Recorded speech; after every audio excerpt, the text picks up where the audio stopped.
On vient de l'entendre, la mairesse de Montréal qui ne semble pas trop convaincue par le discours de la première ministre aujourd'hui, Christine Fréchette, qui était en mode séduction là, auprès des gens d'affaires de la métropole.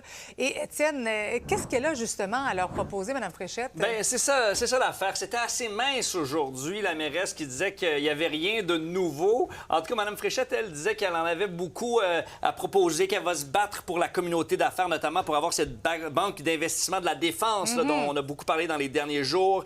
Elle a rappelé qu'elle avait réouvert le PEC là, et annulé un peu ça pour les 2 prochaines années. Elle leur a dit également qu'elle allait les encourager à acheter davantage québécois et que le gouvernement allait donner l'exemple et que ça aiderait ces entreprises-là qui sont dans la métropole. Puis elle a dit qu'il faut arrêter aussi d'avoir ce combat entre région et métropole. C'était un peu son message aujourd'hui. On peut l'écouter.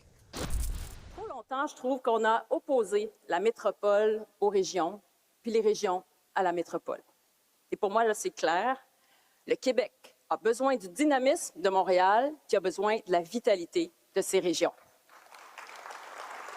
Ces dernières années, des relations entre Montréal et le gouvernement du Québec n'ont pas toujours été faciles. Et maintenant, c'est le temps de reconnecter. Bon, on va voir s'il y aura vraiment reconnexion. Il y a aussi été question, Étienne, de l'agrandissement du Palais des Congrès. Bien, exactement. Donc, aujourd'hui, annonce selon le gouvernement, mais ce qu'on nous a annoncé, en fait, c'est une étude de faisabilité sur l'ajout de 13 000 pieds carrés donc, à ce Palais des Congrès pour le rendre plus compétitif. Il y a plein d'autres villes qui en ont des plus gros et ça y attire donc plus d'événements. Ouais. Mais justement, est-ce que Mme la mairesse était convaincue? Encore une fois, pas tant que ça. Bien, est-ce que je suis contente de savoir que ça avance? Mais on me dit que ça avance depuis plusieurs décennies. Puis pendant ce temps-là, bien, il y a d'autres villes qui, elles, ne font pas juste avancer, qui concrétisent des projets vraiment réels et structurants. Nous avons juste à penser à la ville de Calgary. Mais c'est sûr que nous, on s'attend, comme Montréalais, à avoir des engagements beaucoup plus concrets dans le cadre de la campagne qui s'en vient, notamment sur le transport, sur le logement, l'itinérance, etc.